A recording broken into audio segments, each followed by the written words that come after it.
Magandang araw po sa ating lahat. Ako po si Jemar at welcome po sa bago ko pong series. Ang i-discuss ko for this series is all about Java. What is Java? Ang Java ay isang programming language na may kakayahang gumawa ng isang computer program. Isa itong general purpose programming language, which means hindi siya nakafocus sa isang klase ng computer program. Sa Java, pwede kang gumawa ng iba't ibang klase ng programs katulad ng web and software applications, databases, e-commerce platforms, mobile apps, games at iba pa. Ang Java ay cross-platform, so compatible i-run ang Java sa Windows, Mac OS, and Linux. At maganda pa rito, ito ay walang bayad at dinevelop ang Java para sa publiko o sa English open source. Alam ko na may curious sa inyo kung paano ine-execute ang code sa Java. So, papakita ko sa iyo kung paano. Magsimula tayo sa Java code o yung source code. Itong source code ay nakastore ito sa disk memory na may file extension na .java. So, once na pinindot natin ang run button, ang source code ay dedirekta sa Java compiler. Ang compiler na ito ay gagawa ng bytecode na nakastore din sa disk memory pero sa ibang file. Ang laman ng bytecode ay mga random syntaxes pero may konti ring English words. At ang file extension ng bytecode ay .class. Ito ang example ng Java source code at ito ang mag-iitsura niya kapag translate siya sa bytecode. Kapag tapos ng gumawa ng bytecode, ay pupunta naman siya sa Java Virtual Machine, in short JVM. Tinatawag din itong java.exe. Ang gagawin ng JVM ay kukunin niya yung bytecode at ita-translate niya sa native code o machine code na consists of zeros and ones na computer lang ang makakaintindi nito. Bago tayo magsimulang mag-code, ay kailangan i-download ang JDK. So, ano ang JDK? Ang JDK stands for Java Development Kit. Ito ay isang package na may kasamang Java Runtime Environment, Java Virtual Machine, Java Class Libraries, at iba pang tools para makapag-run tayo ng mga programs gamit ang Java. At sa JDK, punta lang tayo sa Google Chrome o kung anong ginagamit yung browser at search natin JDK download. Punta lang tayo sa Java Downloads. Click natin yun. Scroll natin to pababa. Ikita natin tong Java Development Kit. Since ginagamit kong machine ay Windows, ay dito ako. At i-click ko lang yun. Sunod ay itong x64 installer. Ito yung titingnan natin. At itong link. Click natin to. Saan natin ito i-save? So, bahala kayo kung gusto nyo ito i-save. Kung meron kayong specific folder. Pero sa akin, dito na lang ako sa downloads. At click ko yung save. Okay, so tapos na yung download. Punta tayo sa ating documents at click natin itong install. Ito yung setup ng Java. Click lang natin next. Ito install Java since ito yung main drive ko, C drive. Dito na natin ilalagay yung Java files. And next, dahil lang natin tumatapos. Okay, so successfully installed na yung Java JDK at close na natin. Okay, so naka-installed na yung Java JDK natin. At ngayon naman, i-check natin siya sa Java path. Punta lang tayo sa documents natin. Click natin itong this PC. Right click natin at properties. Pagdating dito sa settings natin ay pindutin natin itong advanced system settings. Click natin yan. Dito naman sa system properties, i-click natin tong environment variables. Okay. So, nandito, itong path, kailangan nakalink yung JDK natin. Pag hindi natin siya nilink, magkakaroon tayo ng problema in the future. So, ngayon, hahanapin natin yung JDK na in-install. So, punta lang tayo sa C drive, yung in-install ko, program files, Java, Java-20. Click natin to. Itong bin, click natin yan. Dito yung mga files natin. Sunod ay click natin to, yung taas. Kailangan naka-highlight siya. Copy natin to. Sunod, i-click natin tong new at copy-paste natin. I-click nyo kahit saan. At click OK. May isa pa akong gagawin. Ito ang Java Home. So, gawa ako ng panibagong variable. Doon ulit sa ating system variables. Click natin yung new dito sa baba. Gawa tayo ng Java Home. Sunod, yung variable value. Punta lang tayo sa ating Java files. Alis kayo ng isang beses. Doon sa bin, alis kayo doon. Punta kayo ulit doon sa taas. Click nyo yun. Right click. Copy. Balik tayo sa ating settings at paste natin. Press OK. Okay, so nandito na. Ang purpose nito, itong Java_home ay sa ibang IDEs, ito ang hahanapin nila, itong Java Home. Kung bala kayong mag-iba ng IDE, wala kayong magiging problema kasi naiset nyo na ito. Click lang natin OK at OK. At double check, punta lang tayo sa command prompt. Run as administrator natin. Sunod, kailangan natin i-type Java C space dash version. At click natin enter.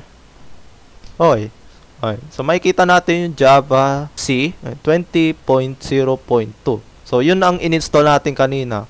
So pag ganito ang lumitaw sa inyo ay good to go na kayo. Gagana yung Java nyo. Kung hindi ito yung version na dinownload nyo, ang compatible version ng Java ay magsisimula sa version 8 o Java 8 and above. Close natin to command prompt kasi cleared na yan. At close natin to. Okay, so installed na yung Java JDK natin. Ang susunod natin gagawin ay gagamit tayo ng IDE o Integrated Development Environment. Ang IDE ay ginagamit para maging efficient ang pag-run ng ating mga codes at sa pagiging user-friendly nito. So, kung kapag wala tayong IDE, ay mahihirapan tayong mag-code. Kasi kapag hindi tayo magko-code sa IDE, ay gagamit kayo ng command prompt. Hindi ko nire-recommend yung command prompt kasi medyo advanced na yung ganun. Ilan sa mga IDE softwares o yung mga kilalang IDE para sa Java, ito ang IntelliJ, Eclipse, at NetBeans. Okay lang kung gagamit kayo ng ibang IDE sa mga nabanggit kasi lahat ay gagana yan. Pero sa series na ito ay gagamit ako ng Eclipse kasi gusto ko yung mababa ang konsumo sa RAM ng PC ko. Okay, so bumalik ako sa Google Chrome ko at magta-download tayo ng Eclipse. So, type natin Eclipse, download, enter. At itong Eclipse downloads, scroll down natin, itong Get Eclipse IDE 2023. So, kiklik natin itong download packages. Okay, so scroll down uli natin. Kailangan ito yung titingnan nyo. At punta lang kayo sa bandang right at ito ang download links. Since Windows ang ginagamit kong PC, itong kiklik ko. Yung Windows. After i-click nyo yung link, ito ang lilitaw. Press lang natin yung download button. Okay. So, pop-up up siya at save natin uli sa downloads. Click natin save. Tayin lang natin siyang matapos ang download. Okay, so natapos na yung download nung sa Java Eclipse. Kailangan ko i-cut yung part ng pagda-download kasi medyo matagal siya. Punta tayo sa ating downloads. Click natin itong Eclipse Java. Right click. So, kailangan i-extract natin 2 files sa Eclipse. Kung wala pa kayong WinRAR, pang extract ng files, ay kailangan nyo i-download yung WinRAR. Punta lang kayo sa inyong browser at type nyong WinRAR. Click nyo yung WinRAR. Pag nandito na sa WinRAR na website, ay click nyo lang tong download. Scroll natin pababa. Tingnan natin tong WinRAR 6.23, yung latest version. Click natin yun at save natin. Okay, so tapos na. Punta tayo sa ating downloads. Click natin tong winrar.exe. Yung destination folder ay hindi ko na to babaguhin kasi gusto ko sa main disk ko ito lalagay. Pipindutin lang yung install. Meron na akong WinRAR kaya hindi ko na ito i-install. So pipindutin ko cancel. Punta tayo sa Eclipse Java. I-drag natin dito sa labas. I-click natin itong Eclipse Java zip file. Right click at extract here. So, hintayin natin siya ma-extract lahat. Okay, so nandito na yung Eclipse folder natin, yung na-extract na. Double-click natin yung Eclipse folder at punta lang tayo sa eclipse.exe. Double-click natin kung saan na itong mag-open. So, bago mag-open yung IDE, ay ito ang unang magpa-pop up. Select a directory as workspace. To do this, ay punta lang tayo sa browse button. Punta kayo dun sa specified folder na gusto nyo i-save. Java tutorial files. Pindutin natin.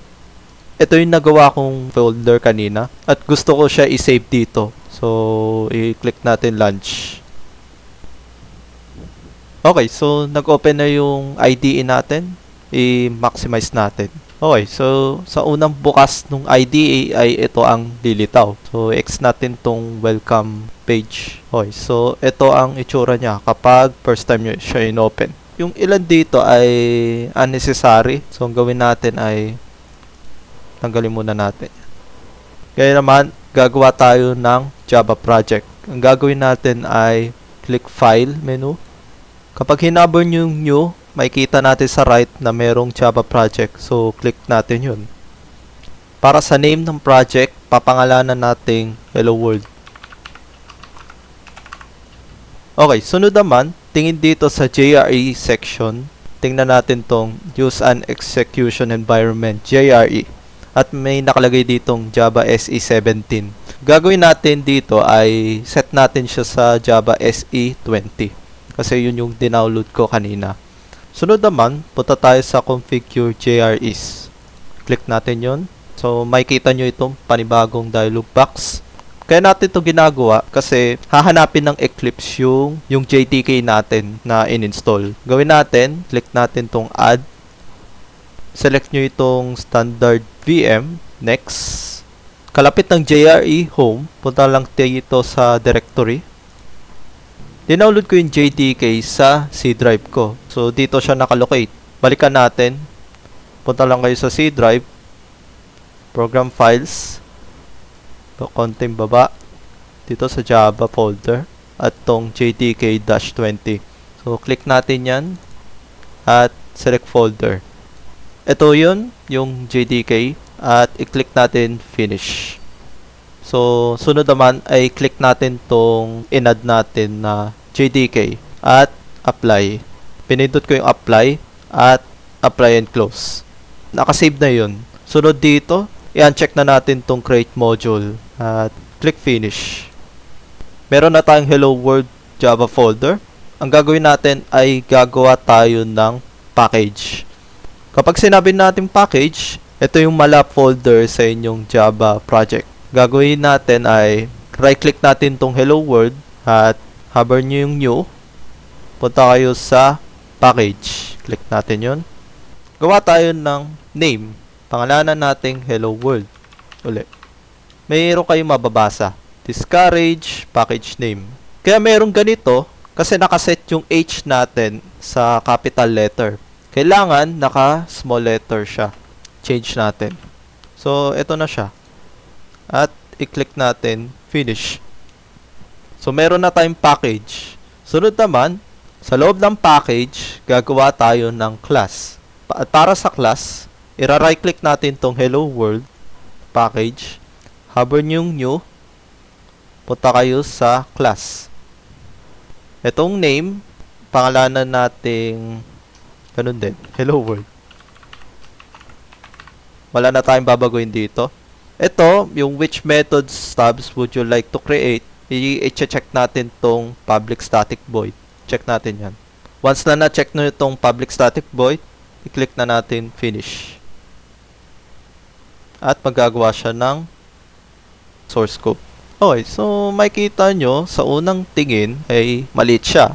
Gawin lang natin control equals o control plus para maging large yung font. Okay, so okay na yan. Bago tayo gumawa sa Hello World sa Java, ay mapapansin nyo ito. Sa unang tingin ay nakakalito siya, pero try ko na i-explain ito. Unahin natin ang public. Ang public ay reserved keyword sa Java at gamit ito bilang access modifier. Sa next series ko i-discuss ang access modifiers dahil pasok ito sa object-oriented programming. Okay, Sunod naman ay class. Ang class ay magsisilbing papel ng ating program. Pagkatapos ng class ay class name. Dito natin ilalagay ang pangalan ng ating program. After ng class name ay meron tayong open and close curly braces. Ang gamit ng curly braces ay nagde-define sa starting point at ending point ng ating program. Sa loob ng curly braces ay merong isang line of code. Ang nakalagay dito ay public static void and so on. Ito ang tinatawag na main method. Katabi ng main method ay meron uli na curly braces. Ito ay nagde-define as starting at ending point ng main method. Keep in mind na ang curly braces ng public class at ang curly braces ng main method ay magkaiba sa isa't isa. At ang huli, sa loob ng curly braces ng main method, ilalagay ang source code natin. Alam ko na gusto nyo ng mag-code, kaya let's start. Balik tayo sa ating program. Ang una muna natin gagawin, tatanggalin muna natin tong comment. Kaya ako sinabing comment kasi dalawang slash siya. Erase natin yan. Maglalagay tayo ng print statement. Para gawin yon, kailangan i-type system period out tuldok print. Tsaka open and close parenthesis. Sa loob ng parenthesis, kailangan maglagay tayo ng double quotes. Maglagay tayo ng data na gusto natin. Type natin hello world. Pagkatapos nito, try natin i-run. Para i-run yung program, kailangan pindutin nyo yung green na play button. Pindutin natin yun. May makikita kayong dialog box na nakalagay 7 launch. Ang gagawin nyo dito ay pe-press nyo yung OK. At makikita nyo yung result. So makikita natin, hello world. I-explain ko kung ano itong system.out.print sa mga curious diyan. Magsisimula tayo sa system. Ang system ay isa itong class. Kapag sinabi nating class ay ito yung grupo base sa specific na uri o katangian ng members. For examples ay buong grade 1 students sa elementary o kaya ay dairy aisle sa mall. Sunod naman ay out. Ang out ay isang property na kaya mag-access sa print stream na ang layunin nito ay makapag-display o maglabas ng data sa program. Dagdag ko lang na ang out property ay under siya ng system class. Ang examples nito ay section 1, 2, 3 sa grade 1 o kaya ay uri ng produkto ng dairy katulad ng yogurt, cheese, gatas at iba pa. Pagkatapos ng out ay print. Ang print ay isang halimbawa ng method o member na kabilang sa out property. Base sa examples na nabanggit ko kanina, sa part na ito ay dito ang pangalan ng grade 1 students o kaya naman ay brand name ng produkto. Dito sa syntax na ito ay categorical. Parehas siya sa Pinoy Henyo na bago nila mahulaan ang salita na nasa screen, ay kailangan mo nang sabihin yung category na pasok sa word na hinuhulaan nila. Notice nyo na merong open and close parenthesis. Dito ninyo malalaman na ang print method ay isang method. Sa loob ng parenthesis ay tinatawag itong argument. Dito natin ilalagay ang pangalan ng data na gusto nating ilagay. Mapapansin nyo na meron tuldok sa bawat word. Ang dahilan nito ay para ibukod ang class, property at method sa isa't isa kasi magkakaroon ng error kapag wala itong tuldok. At sa dulo ng ating code ay merong semicolon. Kailangan ilagay ang semicolon sa program kasi malalaman ng Java na tapos na ang code mo. Kapag hindi mo nilagyan ng semicolon ay mag-e-error ang iyong program. Ang kabuuan ng code na ito ay dito nyo marirealize na kailangan specific ang ilalagay nyong mga codes kasi yun ang criteria ng Java para gumana ang program mo. So, balik tayo sa ating IDE. Meron ako itatry. So, gawin natin yung print statement na to. Copy natin. Paste natin. Sunod, yung word, tanggalin natin. At yung pangalawa, tanggalin natin yung hello. Okay, so ang gusto kong mangyari, yung hello, nasa isa siyang line. At yung word, nakabukod siya. So mangyayari, dalawang line siya. Pindutin natin yung run. Okay natin. So mapapansin nyo, yung hello world ay nagkadikit siya. So anong problem dito? Since ito yung print statement natin, yung system.out.print, ang gagawin nito, palilitawin niya yung hello pero hindi magla-lockdown ng line. Para gawin yon, kailangan yung print, lagay nating ln. Ang ln, ang ibig sabihin nun, maglalagay tayo ng line. Kaya mangyayari, dalawang lines to. Press natin, okay, run natin. Makikita natin yung hello world ay dalawang lines. Okay, so hanggang dito na lang yung video ko about sa hello world. I hope na meron kayo natutunan dito sa tutorial na ito.